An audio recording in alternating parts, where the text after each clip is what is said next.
सर्वोच्च न्यायालयाने टी संदर्भात 1 सप्टेंबरला दिलेल्या निर्णयानंतर राज्य शासनाची अधिकृत भूमिका काय या संदर्भात संपूर्ण राज्यामध्ये शिक्षक संघटना आणि सर्व शिक्षक विचारत होते. मात्र राज्य शासनाने अधिकृत भूमिका अद्यापर्यंत जाहीर केलेली नव्हती. अखेर आज 9 वर्षाच्या पहिल्या दिवशी राज्य शासनाने टी संदर्भाने अधिकृत भूमिका जाहीर करताना GR आणलेला आहे आणि अखेर शिक्षकांना टी सक्ती लागू करण्यात आलेली आहे. नमस्कार मित्रांनो, आपण पाहतात गेट ऑल स्पेशल चॅनल. सविस्तर वृत्त पाहूयात.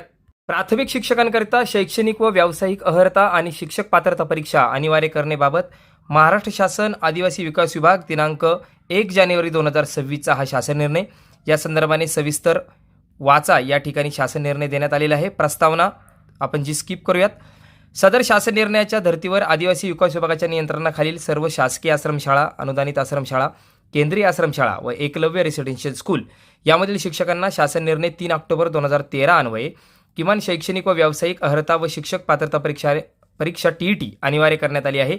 तसेच संदर्भ क्रमांक 3 येथील शासन निर्णयान्वये दिनांक 3 ऑक्टोबर 2013 ते शासन निर्णयाच्या दिनांकापर्यंत राज्यातील आदिवासी विकास विभागाच्या नियंत्रणाखालील सर्व शासकीय आश्रमशाळा, अनुदानित आश्रमशाळा, केंद्रीय आश्रमशाळा व एकलव्य रेसिडेन्शियल स्कूल या शाळांमध्ये नियुक्त झालेल्या प्राथमिक शिक्षकांपैकी शिक्षक पात्रता परीक्षा उत्तीर्ण नसलेल्या उमेदवारांनी शिक्षक पात्रता परीक्षा प्रथम 3 संधीत उत्तीर्ण होणे अनिवार्य करण्यात आले आहे.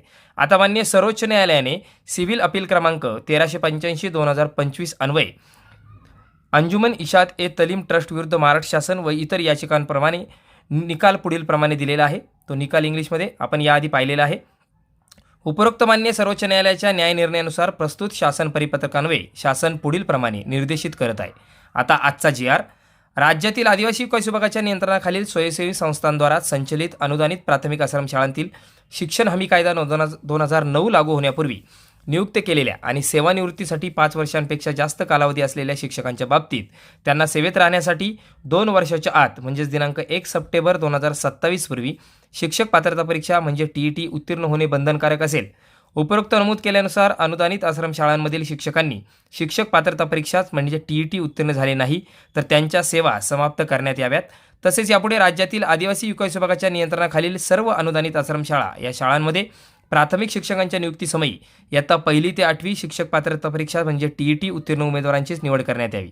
शिक्षक पात्रता परीक्षा टी उत्तीर्ण उमेदवार उपलब्ध न झाल्यास सदर पद कंत्राटी स्वरूपात शैक्षणिक सत्र समाप्त होईपर्यंत भरण्यात यावे. अशा प्रकारे नियुक्त कंत्राटी शिक्षकास शासनाकडून कोणतेही आर्थिक अनुदान अथवा सेवाविषयक लाभ मिळणार नसून त्यांच्या सेवा आवश्यकतेनुसार विद्यार्थ्यांचे शैक्षणिक हित लक्षात घेऊन सत्र समाप्तीपर्यंत कंत्राटी स्वरूपात भरण्यात यावे. कंत्राटी नियुक्तीवरील वेतनाचा खर्च संबंधित संस्थेने स्वनिधीतून भागवावा. त्याचप्रमाणे शिक्षक पात्रता परीक्षा टी उत्तीर्ण नसलेल्या उमेदवारास प्राथमिक शिक्षण सेवक पदावर नियुक्ती देण्यात येऊ नये. सदर शासन निर्णय महाराष्ट्र शासनाच्या वेबसाईटवर अपलोड करण्यात आलेला आहे. प्रवीण गो साठे, कार्यसन अधिकारी महाराष्ट्र शासन यांच्या सहीने सदरचा शासन निर्णय काढण्यात आलेला आहे. म्हणजेच आता टी परीक्षा सर्वोच्च न्यायालयाच्या निर्णयानुसार सर्वांना अनिवार्य करण्यात आलेली आहे. मात्र ज्यांना 5 वर्षापेक्षा कमी कालावधी सेवानिवृत्तीसाठी राहिलेला आहे अशांना यामधून वगळण्यात आलेलं आहे.